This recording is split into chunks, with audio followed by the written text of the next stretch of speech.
ओम अज्ञानतिमिरान्धस्य ज्ञानञ्जनशलाकया चक्षुरुन्मिलितं येन तस्मै श्रीगुरुवे नमः। श्रीचैतन्यमनोभीष्टं स्थापितं येन भूतले स्वयं रूपकदा मह्यं ददाति स्वपदान्तिकम्। वन्देऽहं श्रीगुरु श्रीयुतपदकमलं श्रीगुरून् वैष्णवाचं श्रीरूपं साग्रजातं सगण रघुनाथान्वितं तं सजीवं साद्वैतं सावधूतं परिजनसहितं कृष्णचैतन्यदेवं श्रीराधाकृष्णपादान् सगणललिता श्रीविशाखान्विताश्च नारायणं नमस्कृत्यं नरं चैव नरोत्तमं देवीं सरस्वतीं व्यासं ततो जयमुदीरयेत्। सुन्वतां स्वकथा कृष्ण पुण्यश्रवणकीर्तनं हृदयन्तस्थु भद्राणि विदुनोति सुरसताम्। नष्टप्रायेषु भद्रेषु नित्यं भागवस्य व्या भगवती उत्तम श्लोके भक्तिर्भवति नष्टकी तदा रजस्तमो भावः काम लोभादेश्चेत् चेत एतेन निरावृद्धं स्थितसत्ये प्रसिद्धति एवं प्रसन्नमनसो भगवद्भक्ति योगतः भगवतत्त्वविज्ञानं मुक्तसंगस्य जायते। विद्यन्ते हृदयं ग्रन्थि छिद्यन्ते सर्वसंशयं छियन्ते चास्य कर्माणि दृष्ट्वा एवात्मनीश्वरे धर्म प्रोजितो कैटप्पो अनत्रो परमो निर्मत्सराणां सतां वेद्यं वास्त्रमत्रवस्युतं तापत्रय उन्मूलनम्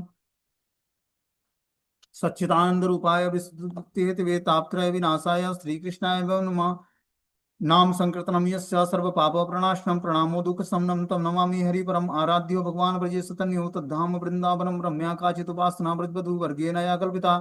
श्रीमद्भागवतम प्रमाण अमलम प्रेमोपमार्थमान श्री चैतन्य महाप्रभु मतमिदम तत्रादरुणा पर हे कृष्ण करुणा सिंधु दीनबंधु जगतपते गोपेश गोपिका कांत राधा कांत नमस्तुते तप्त कांचन गौरांगे श्री राधे वृंदावनेश्वरी वृषभानुसुते देवी प्रणमामि हरिप्रिये वाञ्छाकल्पतरुभ्यश्च कृपा सिन्धुभ्यो च पतितानां पावनेभ्यो वैष्णवेभ्यो नमः। जय श्री कृष्ण चैतन्य प्रभु नित्यानंद श्री अद्वैत गदाधर श्रीवासादि श्री गौर भक्तवृंद।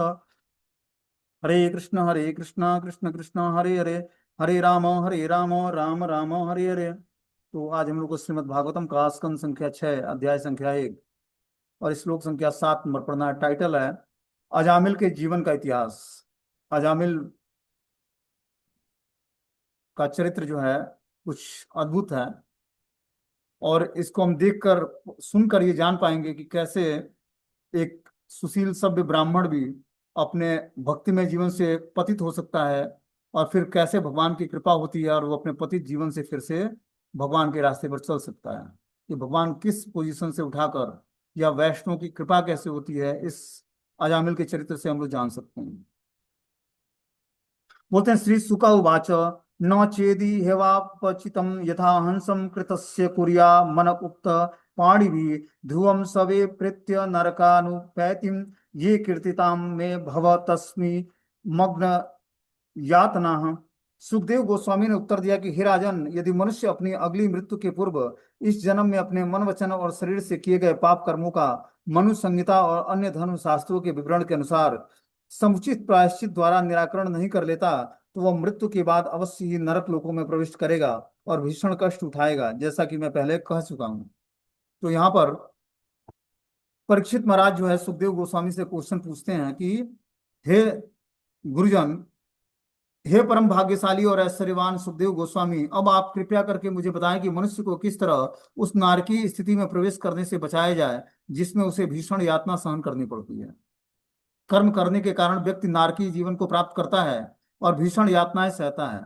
आप हमें वो मार्ग बताएं जिससे जो पतित जीव हैं उनको नारकीय स्थिति में प्रवेश न करना पड़े और वो अपने पाप कर्मों से छूटकर और भीषण यातना को न सहन कर पाए। ये क्वेश्चंस परीक्षित महाराज सुखदेव गोस्वामी से पूछते हैं। सुखदेव गोस्वामी उत्तर देते हैं कि हे राजन, यदि मनुष्य अपनी अगली मृत्यु के पूर्व, मतलब उसने पाप कर्म किया फिर से एक जीवन धारण किया, अगली मृत्यु आने से पूर्व मन वचन और शरीर से किए गए पाप कर्मों को मनु संहिता और अन्य धर्म शास्त्रों के विवरण के अनुसार समुचित प्रायश्चित द्वारा निराकरण नहीं कर लेता तो वह मृत्यु के बाद अवश्य ही नरक लोकों में प्रविष्ट करता है और भीषण कष्ट यातना उठाता है, जिसका वर्णन मैं पहले ही कर चुका हूं दूसरे स्कंद में। तो इससे क्या लेसन्स मिलता है कि हमें क्या करना है? हमें क्या करना है कि भगवान की तीव्रता से भक्ति करते हुए अपने किए हुए पाप कर्मों के लिए प्रायश्चित करना है भगवान से कि हे प्रभु, जाने अनजाने हमसे, मैं बहुत ही अबोध जीवात्मा था और जाने अनजाने बहुत सारी हमने गलतियां किया है, बहुत सारे अपराध किए हैं हमने, और इस कारण से मैं कष्ट भोग रहा हूं। आप मेरे कष्टों का निराकरण करें और हमें उन पाप कर्मों से छुटकारा दिलाएं। इस प्रकार जीवात्मा पापों का प्रायश्चित करते हुए जब भगवान की भक्ति को स्वीकार करता है और भगवान से अपने कष्टों को बोलता है, तब उस पर जाकर भगवान की कृपा होती है। कृपा के लिए प्रार्थना करनी पड़ेगी, भगवान के सामने रोना पड़ेगा। और कष्टों का रियलाइजेशन तब होगा जब हमारी तीव्र भक्ति होगी। मैं आपको क्लियर बताऊं तो अभी खाने पीने वाली भक्ति के साथ हमें कष्टों का रियलाइजेशन नहीं होगा। जिसमें फर्स्ट क्लास व्यंजन बन रहा है, भोग लग रहा है भगवान को, सब कुछ व्यवस्थित है, उसमें कष्टों का रियलाइजेशन नहीं होगा। कष्टों का रियलाइजेशन तो तब होगा जब तीव्रता से भगवान का भजन होगा, तब इस संसार कष्ट में लगेगा कि यहाँ रहने योग्य नहीं है बिल्कुल। और हर जगह जहां जाओगे वहीं कष्ट का अनुभव लोगों में भी देखोगे और अपने अंदर भी देखोगे। और तब भगवान से प्रेयर करोगे। जबकि वो भगवान की भक्ति करके जीवात्मा सुखी होता है, हम सबको पता है। लेकिन संसार में जब कष्टों को देखता है कि जो लोग कष्ट भोग रहे हैं, तो दूसरे के दुख के कारण उसके हृदय में दुख प्रकट होता है। यह है भक्तों का हृदय। वो अपने तो आनंद में है, लेकिन दूसरों के दुखों के कारण दुखी है। इस भौतिक संसार में क्या होता है, पड़ोसी के घर में अगर जो बड़ी कार आ जाए, तो पास वाला व्यक्ति जलने लगता है कि हमारे घर में छोटी कार है, उनके घर में बड़ी कार कैसे आ गई। हमारे घर में अभी जो है इन्वर्टर नहीं है, दूसरे के घर इन्वर्टर कैसे आ गया। मतलब जलने के बहुत सारे विशेष कारण हैं। वो पड़ोसी को या अपने से जो अपने रिलेटिव है उनको देखकर उसके अंदर जलन और द्वेष की भावना प्रकट होती है। भक्ति में भी आने के बाद व्यक्ति के अंदर जलन का स्वभाव, ईर्ष्या का स्वभाव रहता है कि वो हमसे भक्ति में छोटा था, हमसे कनिष्ठ था और हमसे आगे कैसे बढ़ गए। कनिष्ठ और मध्यम और उत्तम व्यक्ति भगवान की कृपा से बनता है। कौन कनिष्ठ और कौन मध्यम और कौन उत्तम, ये भगवान किस पर कृपा करके किसको कनिष्ठ बना दे और किसको मध्यम और किसको उत्तम बना दे। इसीलिए हमें अपने को तृणादपि सुनिचेना तरोरपि सहिष्णुना अमानिना मान देना कीर्तनीय सदा हरि। अपने को संसार से वैसे ही रखना पड़ेगा जिस तरह भौतिक संसार से सब कुछ लेते हुए कीचड़ में कमल खिलता है। तब जाकर हम भक्ति को स्वीकार कर पाएंगे। जब तक हम तृणादपि लक्षणों को स्वीकार नहीं करेंगे, घास से भी विनम्र नहीं बनेंगे, अपने उत्कृष्ट रजोगुण के कारण हम उग्र बने रहेंगे, तब तक हमारे अंदर भक्ति का कल्टीवेशन नहीं होगा। भजन तो होगा, लेकिन भजन का पूर्ण फल नहीं मिलेगा हमें। नाम जप तो होगा, क्योंकि उस लेवल का अभी आपका अपराध नहीं है कि आपका नाम जप बंद हो, क्योंकि आप नाम जप भी कर रहे हो और आपराधिक चेतना बनाए हुए हो। इस कारण से नाम जप तो बंद नहीं होगा, क्योंकि आप भक्तों के प्रति अपराध भी कर रहे हो, लेकिन नाम जप बंद नहीं होगा आपका। लेकिन जब वही इकट्ठा होकर एक जगह जब इकट्ठा होगा सहस्त्र अपराध, तो आपके भक्ति को क्षीण कर देगा। इसीलिए हम देखते हैं कि बड़े बड़े पोजीशन पर बैठे हुए मंदिरों के अंदर लोग होते हैं, कोई प्रेसिडेंट है, कोई क्या है, अलग अलग होते हैं। छोटे मोटे भक्तों पर किसी का ध्यान ही नहीं जाता है कि कौन क्या कर रहा है, क्या आ रहा है, छोड़ो यार, उसके चक्कर में अपनी भक्ति क्यों खराब करनी है। और भगवान की कृपा ऐसे होती है कि व्यक्ति को पता ही नहीं लगता कि कौन वरिष्ठ और कौन जूनियर और कौन सीनियर। जिस पर कृपा हो गई वही सीनियर है, जिस पर गुरु ने कृपा कर दी, जिस पर भगवान की कृपा हो गई वही सीनियर बन गया, और जिस पर भगवान और गुरु की कृपा नहीं, वो जूनियर रह गया। तो भगवान की कृपा स्वतंत्र है। जो जिस लक्षणों को धारण करेगा, जैसे गुणों को कल्टीवेट करेगा अपने अंदर, वैसे ही उस पर भगवान की कृपा होगी। इसीलिए महाप्रभु ने 8 श्लोकों के माध्यम से श्रद्धा से लेकर और पूर्ण प्रेम तक का मार्ग बता दिया है कि आप उस मार्ग पर चलिए, आप उस मार्ग को धारण में देखो। भक्ति में आने के बाद ना हमें बहुत सारी सिद्धियां परेशान करने लगती हैं। हमारे संकल्प तीव्र हो जाते हैं, हमारे अंदर जो है बोलने की कला आ जाती है, या बोलने पर कुछ हो जाता है। बहुत सारी ऐसी बेकार की सिद्धियां हैं जिसका कोई भक्ति में जीवन में कोई उपयोग नहीं है। हम मन से जो चिंताएं करते हैं वो हो जाता है। बहुत सारी ऐसी चीजें मिलती हैं भक्तों को, और ये बहुत ही छोटी चीज होती है। इसके कारण वो अपने भक्ति के रास्ते से च्युत हो जाता है। मैं आप लोगों को क्लियर बताऊं तो इसलिए कभी भी ऐसे संकल्प शक्तियों का प्रयोग कभी भी मत करना, किसी भी को हानि पहुंचाने के लिए या किसी भी चीजों को प्राप्त करने के लिए। तब जाकर भक्ति बहुत ही सटल रूप से गायब हो जाती है, और लगेगा नाम जब तो चल रहा है जी, लेकिन उसका फल नहीं दिख रहा है, क्योंकि चेतना में परिवर्तन नहीं हो रहा है। और इस कारण से व्यक्ति जन्म जन्मांतर जो है भक्ति तो करेगा, क्योंकि उस लेवल का अपराध नहीं है। लेकिन छोटा अपराध भी किसी वैष्णव के प्रति, क्यों ना हो वो कनिष्ठ अधिकारी हो और आप सुपीरियर अधिकारी हैं, वरिष्ठ अधिकारी हैं, लेकिन कनिष्ठ अधिकारी के प्रति भी किया गया अपराध आपके भक्ति के लिए हानिकारक है। आप उस सर्वोच्च लेवल पे हैं, आपको समझना पड़ेगा कि मैं उस भक्ति को, जो भक्ति हमने भगवान की कृपा से प्राप्त की है, उस लेवल पर हमें ईर्ष्या द्वेष छोड़नी है। और तब जाकर भक्ति को हम स्वीकार कर पाएंगे, भक्ति को जान पाएंगे। भगवान विनम्र बनाने के लिए, आपने एक बार स्टोरी बताई थी ना, कि एक राजा था, वो बोलता है कि बार बार जो है भगवान की बड़ी कृपा है। जो मंत्री था वो बोलता था कि भगवान की बड़ी कृपा है। तो एक बार राजा और मंत्री दोनों जा रहे थे, और अचानक कुछ ऐसा हुआ कि राजा की एक उंगली कट गई। तो मंत्री ने बोला, आप पर बहुत ही भगवान की विशेष कृपा है। राजा को बहुत ही चिढ़ मच गया, इस बात से चिढ़ता था वो, क्योंकि उसको भगवान पर उतना विश्वास नहीं था। लेकिन मंत्री भगवान का भक्त था, उसको विश्वास था पूर्ण कि हर कार्य जो है भगवान की कृपा के बिना हो ही नहीं सकता। जो भी कार्य करते हैं भगवान किसी का अहित सोचते ही नहीं है, क्यों ना उसके साथ बुरा ही हो रहा हो। लेकिन आज बुरा हो रहा है, वो लगेगा कि बुरा है, लेकिन वही एक दिन मंगलकारी हो जाएगा उसके लिए। तो राजा ने मंत्री को बोला कि भाई तुम मंत्री के पोस्ट पे रहने लायक नहीं हो, ये भी भगवान की कृपा है, तुम मंत्री का पोस्ट छोड़ दो, या हमारे साथ मत रहा करो। तो मंत्री ने फिर बोला कि भगवान की विशेष कृपा है। अब राजा जो है शिकार खेलने जाता है जंगल में। जब वो शिकार खेलने जाता है तो मंत्री तो अब उसके साथ जाएगा नहीं, क्योंकि मंत्री को उसने मना कर दिया है। अब वो जाता है जब जंगल में शिकार खेलने, तो उसको डाकू पकड़ लेते हैं सब बलि चढ़ाने के लिए। राजा को ले जाते हैं सब तैयार कर बलि चढ़ाने के लिए, क्योंकि अकेले राजा खेलने गया था शिकार। अब तैयार करके खिला पिला के माता दुर्गा के सामने तलवार लेकर प्रकट हुए सब, कि आज इनको बलि चढ़ाया जाए। बलि चढ़ाने से पहले उसको, जिसकी बलि चढ़ाई जाती है उसको प्रॉपर तरीके से नहा नला धुलाकर चंदन टीका लगाकर खिला पिलाकर तैयार किया जाता है। चाहे वो बकरा हो या मनुष्य, जिसकी बलि चढ़नी है उसको भरपेट भोजन कराया जाता है, और अच्छे तरीके से श्रृंगारित किया जाता है उसको, तब जाकर बलि के लिए प्रस्तुत किया जाता है। जैसे पंचम स्कंद में जड़ भरत की कथा आती है।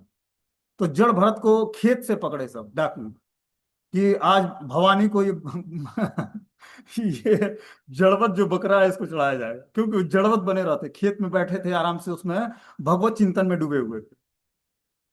तो उनको पकड़ लिए सब खेत से, कि ले जाकर कि काली जी के सामने बलि चढ़ाया जाएगा। उनको खिला पिलाकर तैयार करके माता रानी के सामने प्रस्तुत किए सब, कि हे चामुंडा इसको स्वीकार करो। अब चामुंडा के सामने जब तलवार लेकर प्रकट हुए सब, तो चामुंडा ने क्या किया कि तलवार छीनकर और अपने ही सारे जितने उनके डाकू गण थे उन्हीं को मार दिया, क्योंकि वो वैष्णव भक्त थे जड़ भरत भगवान भगवान के। और प्रगाढ़ चिंतन में वो समाधि की अवस्था में थे, उनको पता नहीं लग रहा था कि चल क्या रहा है बाहर। और उनको खेत से उठा ले गए सब बलि चढ़ाने के लिए। तो वही यहाँ पर भी राजा को जब डाकू जब बलि चढ़ाने के लिए ले गए सब, तो देखे सब कि इसका एक अंग कटा हुआ है। तो जिस व्यक्ति का एक अंग कटा होता है वो बलि चढ़ाने योग्य नहीं होता है। राजा को उस दिन छोड़ देते, छोड़ दिए सब डाकू, ये तो बलि योग्य नहीं है।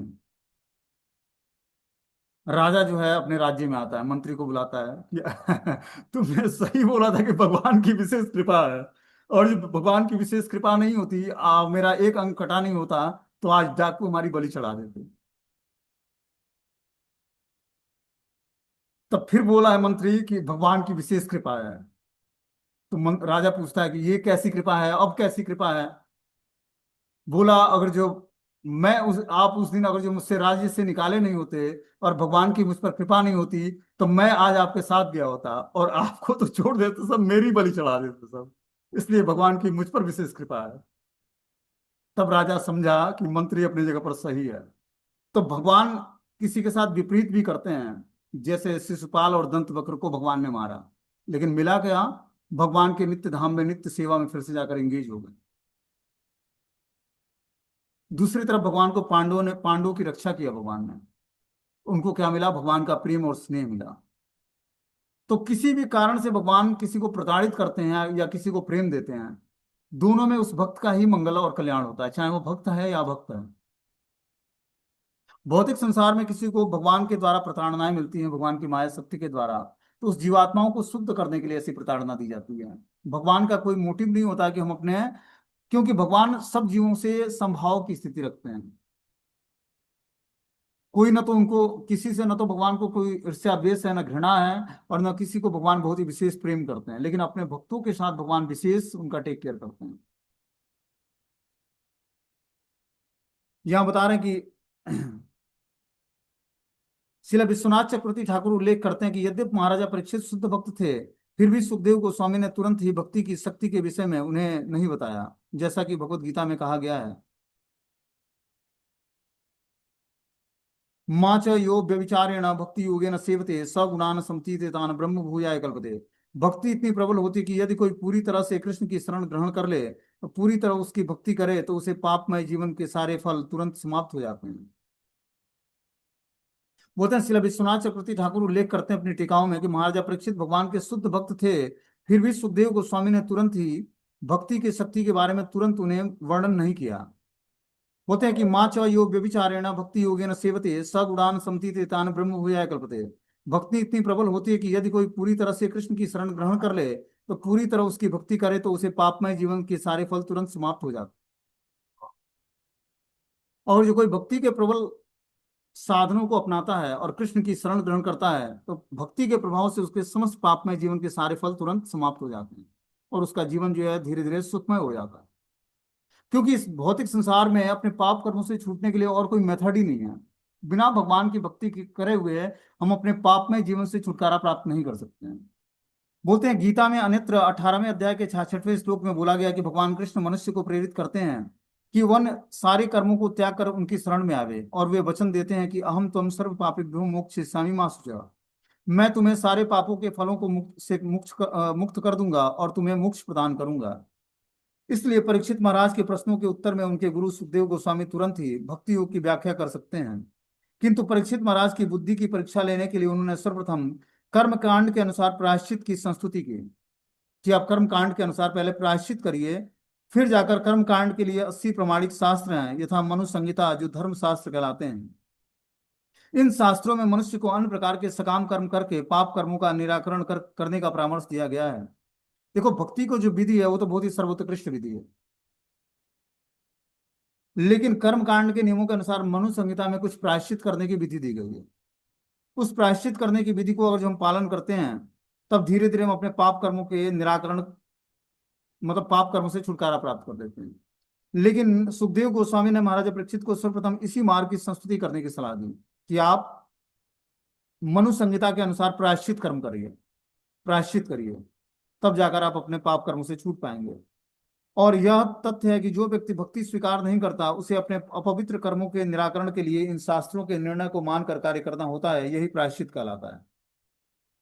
कि अगर जो कोई भक्ति नहीं करता है, तो उसको मनु संहिता के दिए हुए नियमों का पालन करना चाहिए, तब वो अपने पाप कर्मों के प्रायश्चितों से छुटकारा प्राप्त करे। पाप कर्मों के लिए प्रायश्चित करेगा मनु संहिता के अनुसार, तब वो पाप कर्मों से छूट पाएगा।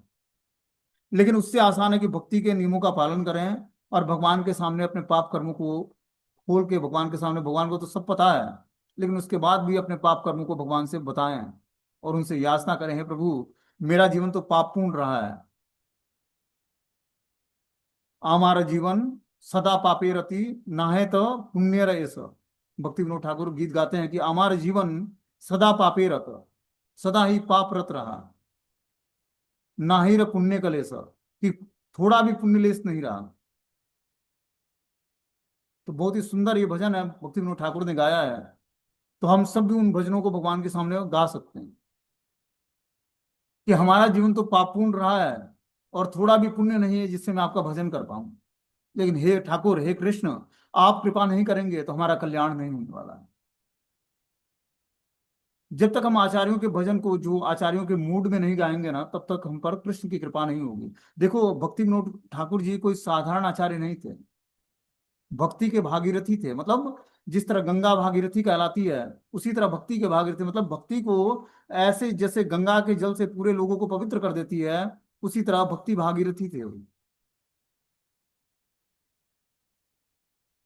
उन्होंने 13 प्रकार के अपसंप्रदाय को बंद करा दिया। और भक्ति के सिद्धांत को स्थापित कर दिया। तो उस श्रील भक्ति विनोद ठाकुर ने जो भजन गाए हैं, उस भजनों को जब व्यक्ति गाता है तब उस पर कृष्ण की अवश्य ही कृपा होगी। वो कोई छोटे मोटे आचार्य नहीं है, लेकिन उन्होंने भजन उस भाव में गाया है जो उनको रियलाइज हुआ कि आने वाले लोगों के साथ ये सब घटनाएं होंगी, और उस भाव में उन्होंने उस भजन को गाया है। भजनों को हम भी गाकर भगवान के सामने जब प्रस्तुत करेंगे, भले वो बंगाली में हो या हिंदी में हो, जिस लैंग्वेज में हो, उसको ऐसे जब हम गाएंगे तब भगवान की कृपा होगी उन पर।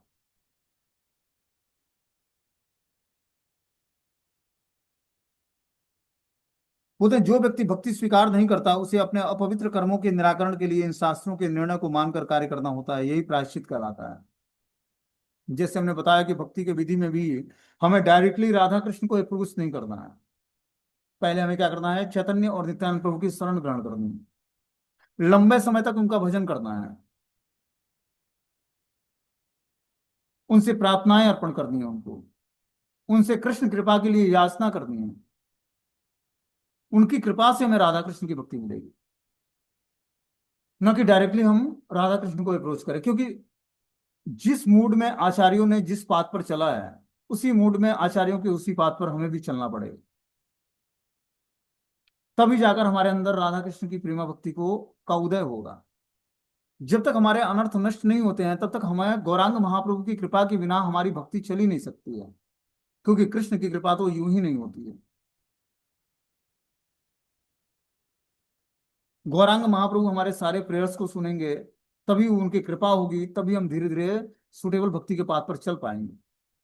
इसीलिए उन्हीं की कृपा की याचना करनी है, तभी जाकर हमारा जो है भक्तिमय जीवन चलेगा।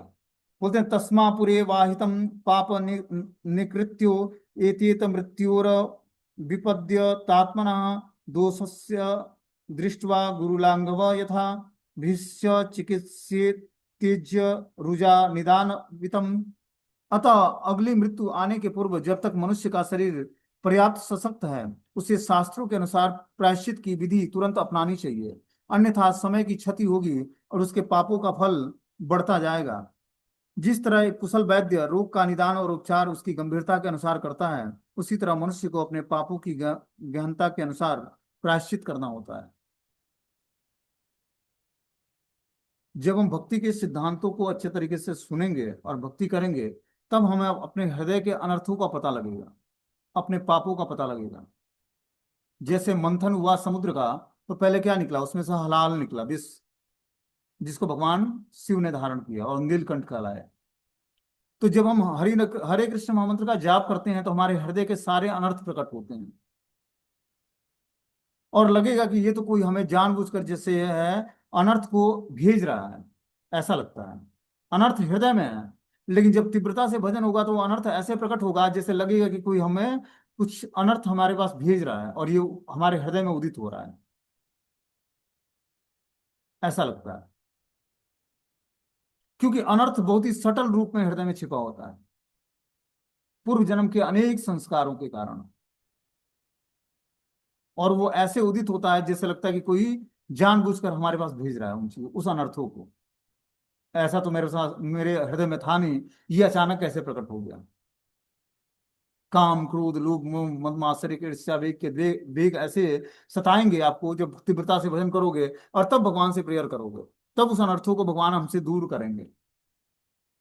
अभी तो मौज मस्ती के साथ फर्स्ट क्लास भोग विलास के साथ भजन चल रहा है, सब कुछ पर्याप्त मात्रा में मिल रहा है, संतुष्टि है 100%, सेवा भी हो रही है, भजन भी हो रहा है, भोग भी हो रहा है।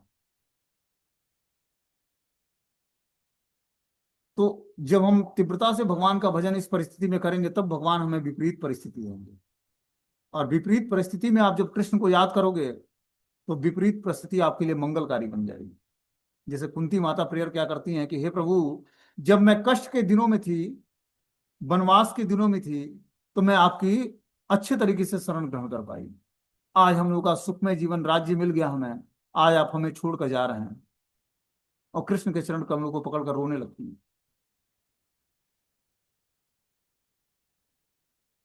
तो जब हमारे पास विपरीत सिचुएशंस आते हैं, खाने को ना हो, रहने के लिए घर ना हो, कोई पूछने वाला ना हो। जहां से देखो वहीं से प्रताड़नाएं मिलती हैं। तब जो भजन होगा वो आपको परिपक्व बना देगा, विश्वास बढ़ा देगा भगवान पर। अब आपको एक समय ऐसा आएगा जब आपको किसी की जरूरत ही नहीं पड़ेगी। कृष्ण हर समय आपके साथ हैं। ऐसी स्थिति प्राप्त करनी है। इसीलिए निरपेक्ष बन जाओ।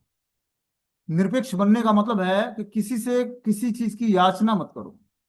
बस गुरु वैष्णव से भगवान की कृपा के लिए याचना करनी है। किसी से कोई सहायता की याचना नहीं करनी है। तब जाकर भगवान की जो कृपा होगी और कृपा को समझ पाओ।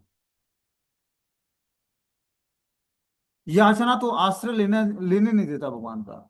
जब हम भौतिकतावादी लोगों से याचना करते हैं कि आप हमें कुछ धन दे दीजिए जैसे जिससे मेरी जीविका चल सके, या आप हमारी कुछ सहायता कर दीजिए जिससे मैं इस काम को सफल कर पाऊं, मैं बहुत ही परेशान हूं, तो कृपा की याचना करने से भगवान का आश्रय नहीं ग्रहण कर पाते हैं। जब भौतिकतावादी व्यक्ति से या किसी व्यक्ति से हम आश्रय मांगते हैं तो भगवान की कृपा की याचना नहीं कर पाते हैं। मान लो कोई धाम वास करता है, धाम आ जाता है और धाम में आ गया, अब उसको बुकिंग कराया था रूम, उसको रूम नहीं मिला। अब वो सामान लेके भटक रहा है इधर उधर। अब उसको भगवान की कृपा कैसे नजर आएगी कि भगवान ने हम पर कृपा की है कि नहीं की है। इसीलिए हमें हर परिस्थिति में क्या करना चाहिए, भजन को स्वीकार करना चाहिए। हम क्या करते हैं, घर से चलते हैं, आराम से बुकिंग करा लेते हैं, बुकिंग करा के धाम में चले आते हैं कि वहां अपना परमानेंट रूम है, बुक है पहले से। तो भगवान की कृपा कहाँ समझ में आएगी। भगवान की कृपा तो तब समझ में आएगी जब घर से निकलो कोई अरेंजमेंट नहीं। एक बार ऐसी भी यात्रा करके हमें देखनी चाहिए कि घर से हमने अपना झोली झंडा उठाया, कपड़े रखे बैग में और निकल गए जी। आज जिस धाम में जाना है उस धाम में पहुंच गए, चलो टिकट रिजर्वेशन करा लिया, ठीक है, समझ में आता है कि उतना कष्ट नहीं झेल पाएंगे। अब धाम में जहां पर आश्रय भगवान का लेना है वहां चले आए अब। और घर से माला जपते हुए निकलो, माला करते हुए निकलो, देखो भगवान का क्या अरेंजमेंट होता है। लेकिन माला को किसी भी परिस्थिति में छोड़ना नहीं है, चेक करेगी माया आपको। ऐसी विपरीत परिस्थिति भेजेगी कि आपको माला बंद होते ही आपको रूम मिलेगा। लेकिन जब तक माला करते रहोगे तब तक परेशान रहोगे। ऐसा कई बार हमने परखा हुआ है, इसलिए बता रहा हूं। तो हमें क्या करना है, हर परिस्थिति में भगवान के, हर एक सिचुएशंस में भगवान की कृपा को देखना बड़ा मुश्किल है। किस परिस्थिति में भी भगवान की कृपा है हम पर। आगे इसमें बता रहे कि जो है, कुछ धार्मिक संप्रदायों में पापी व्यक्ति अपने पाप कर्मों को कबूलने के लिए तथा जुर्माना देने के लिए पुरोहितों के पास जाते हैं, किंतु उसके बाद वह पुनः वही पाप करते हैं, उसे स्वीकारने के लिए पुनः आते हैं। ऐसे पेशेवर पापी की आदत है। परीक्षित महाराज के कहने से सूचित होता है कि 5,000 वर्ष पूर्व भी अपराधियों में अपने अपराध के लिए प्रायश्चित करने और पुनः उन्हीं अपराधों को करने की प्रथा थी। जैसे क्रिश्चियन लोग अपने चर्च में जाते हैं, पहले वो पाप कर्म करते हैं, चर्च में जाते हैं और चर्च में जो उनके गॉड होते हैं उनसे प्रेयर करते हैं कि हमसे ये पाप कर्म हो गया है, आप हमें पाप कर्मों के प्रायश्चित करते हैं अपने गॉड के सामने, और पाप कर्मों के प्रायश्चित करके उससे छुटकारा पाने के लिए प्रार्थना करते हैं। लेकिन चर्च से निकलने के बाद फिर से वो पाप कर्म करते हैं। वहीं यहाँ पर बता रहे हैं कि प्रायश्चित करने और पुनः उन्हीं अपराधों को करने की प्रथा थी, मानो उनमें से उनसे ये कराए जा रहे हों। इसलिए अपने व्यवहारिक अनुभव के फलस्वरूप परीक्षित महाराज ने देखा कि बारंबार पाप करने और प्रायश्चित करने की विधि व्यर्थ है। कोई कितना ही बार दंडित क्यों न किया जाए, यदि वह इंद्रिय भोग के प्रति आसक्त है तो वह बारंबार पाप कर्म करेगा। जब तक उसे अपनी इंद्रियों का भोग करने से दूर रहने का प्रशिक्षण नहीं दिया जाता, यहाँ पर विवश होकर प्रयुक्त हुआ है, जो यह सूचित करता है कि जो पाप कर्म नहीं करना चाहते उसे भी आदत बस पाप कर्म करने के लिए बाध्य होना पड़ता है। इसीलिए महाराजा परीक्षित ने मनुष्य को उसके पाप कर्मों से बचाने के लिए प्रायश्चित विधि को बहुत ही अल्प महत्व का माना है। अगले श्लोक में उनके द्वारा इस विधि को तिरस्कार किए जाने की व्याख्या की गई है कि प्रायश्चित करने की विधि सही नहीं है। मान लो कि आप पाप कर्म करते हो, कोई गलत कार्य करते हो और प्रायश्चित करते हो भगवान के सामने कि ये कार्य मुझसे गलत हो रहा है, आपको भी पता लग रहा है कि ये कार्य मैं जो कर रहा हूँ गलत है, उसका प्रायश्चित भी भगवान के सामने जाते हो तो भगवान के सामने बोलते हो कि प्रभु हमसे एक पाप कर्म हो गया है, इसके लिए आप हमें क्षमा करें और हमें सद्बुद्धि प्रदान करें। लेकिन बाहर निकलते फिर वो भावनाएं आपको परेशान करती हैं, वो लक्षण आपको परेशान करते हैं। बोल रहे हैं ऐसे प्रायश्चित बहुत ही अल्प महत्व के हैं। तो हमें क्या करना चाहिए? बोलते हैं क्वचित निवर्तते अभद्राम चिररति तत्पुनः प्रायश्चित मदर्थो अपार्थम मन्ये कुंजर शौचवत। कभी कभी ऐसा व्यक्ति जो पाप कर्म न करने के प्रति अत्यधिक सतर्क रहता है पुनः पापमय जीवन के फेर में आ जाता है। इसलिए मैं बारंबार पाप करने तथा प्रायश्चित करने की इस विधि को निरर्थक मानता हूँ। यह तो हाथी के स्नान करने जैसा है, क्योंकि हाथी पूर्ण स्नान करके अपने को स्वच्छ बनाता है, किंतु स्थल पर वापस आते ही अपने सिर पर और शरीर पर धूल डाल लेता है। तो बोलते हैं यहाँ पर सुखदेव गोस्वामी परीक्षित महाराज को कि कभी कभी ऐसा व्यक्ति जो पाप कर्म न करने के प्रति अत्यधिक सतर्क रहता है वो पापमय जीवन के फेर में पड़ जाता है अपने पूर्व लक्षणों के, पूर्व संस्कारों की वजह से। इसलिए मैं बारंबार पाप करने और प्रायश्चित करने की इस विधि को निरर्थक मानता हूँ। यह तो उस हाथी के स्नान जैसा है जो हाथी पूर्ण स्नान करके अपने को शरीर को स्वच्छ बनाता है, किंतु स्थल पर वापस आते ही धरती से धूल को उठाता है और फिर अपने सिर और शरीर पर फेंक लेता है। इसको बोलते हैं कुंजर स्नान। जब परीक्षित महाराज ने पूछा कि मनुष्य किस तरह पाप कर्मों के से अपने को मुक्त कर सकता है जिससे उसे मृत्यु के बाद नरक लोक में जाने के लिए बाध्य न होना पड़े, तो सुखदेव गोस्वामी ने उत्तर दिया कि पापमय जीवन के निराकरण की विधि तो प्रायश्चित है। इस तरह सुखदेव गोस्वामी ने महाराजा परीक्षित की बुद्धि की परीक्षा ली और परीक्षित उस विधि को प्रमाणिक मानने से इनकार करके उस परीक्षा में उत्तीर्ण हो गए। अब परीक्षित महाराज अपने गुरु सुखदेव गोस्वामी से दूसरे उत्तर की अपेक्षा करते हैं। तो परीक्षित महाराज जब क्वेश्चन पूछते हैं कि पापमय जीवन से निराकरण की क्या विधि है, कैसे जीवात्मा जो है नारकीय लोगों के भोगों से छुटकारा प्राप्त करेगा, तो सुखदेव गोस्वामी ने बोला कि जो मनु संहिता है उसके अनुसार जीवात्मा को प्रायश्चित करना चाहिए। प्रायश्चित करके ही जीवात्मा अपने पाप कर्म से छुटकारा प्राप्त कर सकता है। लेकिन परीक्षित महाराज ने इस विधि को इनकार कर देते हैं और परीक्षित महाराज ने अपने गुरु सुखदेव गोस्वामी से दूसरे उत्तर की अपेक्षा करते हैं। बोलते हैं कि श्री बाद्रायणी उवाच कर्मणा कर्म निर्हारो न हात्यंतिकम इष्यते अविद्वदधिकारित्वम प्रायश्चित्यम विमर्शनम। वेद व्यास पुत्र सुखदेव गोस्वामी ने उत्तर दिया कि हे राजन, चूंकि अपवित्र कर्मों को निष्प्रभावित करने के उद्देश्य से किए गए कर्म भी सकाम होते हैं, अतः वे मनुष्य को सकाम कर्म करने की प्रवृत्ति से छुटकारा नहीं दिला सकते। जो व्यक्ति अपने को प्रायश्चित के विधि विधानों के अधीन बना लेता है वे तनिक भी बुद्धिमान नहीं होता, अपितु वे सभी तमोगुण में होते हैं। जब तक मनुष्य तमोगुण से मुक्त नहीं हो जाता तब तक एक कर्म का दूसरे से निराकरण करने का प्रयास करना निरर्थक है, क्योंकि इससे मनुष्य की इच्छाओं का उन्मूलन नहीं होता है। इस तरह ऊपर से पवित्र लगने वाले व्यक्ति निसंदेह पाप पूर्ण कर्म करने के लिए उन्मुख होते हैं। अतएव असली प्रायश्चित तो पूर्ण ज्ञान अर्थात वेदांत में प्रबुद्ध होना है, जिससे मनुष्य परम सत्य भगवान को समझता है। अब यहाँ पर सुखदेव गोस्वामी उत्तर देते हैं, वेद व्यास पुत्र सुखदेव गोस्वामी, कि हे राजन, चूंकि अपवित्र कर्मों को निष्प्रभावित करने के उद्देश्य से किए गए कर्म भी सकाम है। कि अपवित्र कर्मों को निष्प्रभावित, कि जो अपवित्र हमने कर्म किया उसका प्रभाव ना पड़े उसके लिए हम कोई कर्म करते हैं। जैसे मान लो कि कोई ऐसा गलत कर्म हो गया और उसके लिए हम यज्ञ करते हैं कि उस पाप कर्मों से हम छुटकारा प्राप्त कर लें जो हमसे पाप हो गया है, तो वो यज्ञ भी सकाम कर्म कहलाएगा, क्योंकि आपने वो पापों के प्रायश्चित करने के लिए वो यज्ञ संपन्न किया, तो वो भी सकाम कर्मों के अंतर्गत आएगा।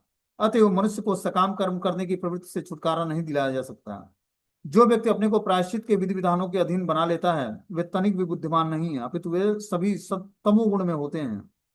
जब तक मनुष्य तमोगुण से मुक्त नहीं हो जाता तब तक एक कर्म का दूसरे से निराकरण करने का प्रयास करता रहता है।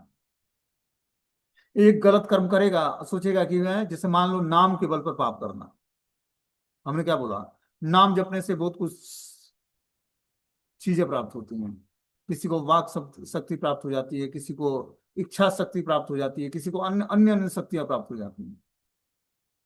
लेकिन उन शक्तियों का उपयोग नहीं करना है। वही यहाँ पर बता रहे हैं कि जो है, जब तक मनुष्य तमोगुण से मुक्त नहीं हो जाता तब तक उसे एक कर्म का दूसरे से निराकरण करने का प्रयास करना निरर्थक कहलाता है, क्योंकि इससे मनुष्य की इच्छाओं का उन्मूलन नहीं होता है। इस तरह ऊपर से पवित्र लगने वाले व्यक्ति निसंदेह पाप पूर्ण करने के लिए उन्मुख होते हैं।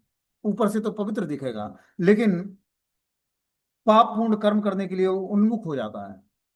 अतएव असली प्रायश्चित तो पूर्ण ज्ञान अर्थात वेदांत में प्रबुद्ध होना है, जिससे मनुष्य परम सत्य भगवान को समझ सके। इसीलिए ज्ञान को सुनना आवश्यक है। जब तक व्यक्ति ज्ञान में प्रबुद्ध नहीं होगा, वेदांत ज्ञान में जो श्रीमद् भागवतम का ज्ञान है, और परम सत्य को समझने की योग्यता नहीं आएगी, तब तक वो पाप कर्मों का प्रायश्चित करके भी पाप कर्मों से छुटकारा प्राप्त नहीं करेगा। जैसा कि यहाँ पर क्रिश्चियन का उदाहरण दिया गया है। क्रिश्चियन जो ईसाई होते हैं वो पाप कर्म करते हैं, फिर चर्च में अपने गॉड के सामने जाते हैं, प्रेयर्स अर्पण करते हैं, प्रायश्चित करते हैं, फिर बाहर निकलते हैं और फिर वही गलत कार्य करते हैं। बोलते हैं गुरु सुखदेव गोस्वामी ने परीक्षित महाराज की परीक्षा ले ली थी और ऐसा लगा कि राजा ने सकाम कर्मों से युक्त प्रायश्चित विधि का खंडन करके परीक्षा में यह अवस्था उत्तीर्ण कर ली थी। अब सुखदेव गोस्वामी चिंतन परक ज्ञान का सुझाव रख रहे हैं। कर्म कांड से ज्ञान कांड की ओर अग्रसर होते हुए प्रायश्चित विमर्शनम असली प्रायश्चित को पूर्ण ज्ञान का सुझाव रखते हैं। विमर्श चिंतनम परक ज्ञान अनुशीलन का द्योतक है। भगवत गीता में ज्ञान से विहीन कर्मियों की तुलना गधों से की गई है कि न मा दुष्कृतनो मूढ़ा प्रपद्यन्ते नराधमा माया प्रयुक्त ज्ञानम आसुरी भाव आश्रितम। वे दुष्ट जो नितांत मूर्ख हैं, मनुष्यों में अधम है, जिसकी ज्ञान माया के द्वारा हर लिया गया है, जो असुरों के नास्तिकतावादी स्वभाव में भागीदार बनते हैं, वह मेरी शरण में नहीं आते हैं। इस तरह से कर्मी जो पाप कर्म में लिप्त रहता है, जीवन के असली लक्ष्य को नहीं जान पाता, वो गधा कहलाता है। किंतु विमर्शनम की व्याख्या भगवत गीता में हुई है, जहां पर कृष्ण कहते हैं कि वेदिश्च सर्वे रहमे वेद्यम। वैदिक अध्ययन का उद्देश्य पूर्ण पुरुषोत्तम भगवान को समझना है। यदि कोई वेदांत का अध्ययन करता है और चिंतन पर ज्ञान में ही प्रगति करता है, परंतु परमेश्वर को नहीं समझता है, तो वो मूढ़ कहलाता है। आगे भगवान गीता के 7वें अध्याय के 19वें श्लोक में बोलते हैं कि जब मनुष्य कृष्ण को समझता है, उनकी शरण में आता है, तभी उसे असली ज्ञान प्राप्त होता है। ऐसा ज्ञान बहुनाम जन्म नामन्ते ज्ञानवान व प्रपद्यते वासुदेव सर्वति स महात्मा सुदुर्लभम। कि अनेक जन्मों के में भटकते भटकते किसी जीवात्मा को वास्तविक ज्ञान होता है परम सत्य का, और इस प्रकार वो वासुदेव को समस्त कारणों का कारण समझकर उनकी शरण ग्रहण करता है। इसलिए विद्वान तथा भौतिक कलमश से मुक्त बनने के लिए मनुष्य को चाहिए कि कृष्ण को समझने का प्रयास करो, क्योंकि ऐसा करने से वह समस्त पवित्र और अपवित्र कर्मों तथा उसके फलों से तुरंत छूट जाता है। तो जब तक वो वैदिक अध्ययन का सहारा लेगा या फिर परमेश्वर को जानने का अलग अलग तरीका निकालेगा, तब तक वो पूर्ण रूपेण जो है भगवान को तत्व से नहीं जान पाएगा, जब तक वो भगवान की प्रेमा भक्ति करके और भौतिक कलमश से छूट नहीं पाता है। क्योंकि भक्ति करके ही व्यक्ति भौतिक कलमश से मुक्त हो पाएगा, और इस प्रकार वो ज्ञान में स्थित हो पाएगा कि वास्तविक ही समस्त कारणों के कारण है, और इस प्रकार भगवान की शरण ग्रहण करेगा, तब जाकर जीवात्मा अपने समस्त पाप कर्मों से छूट पाएगा। तो यहाँ पर वो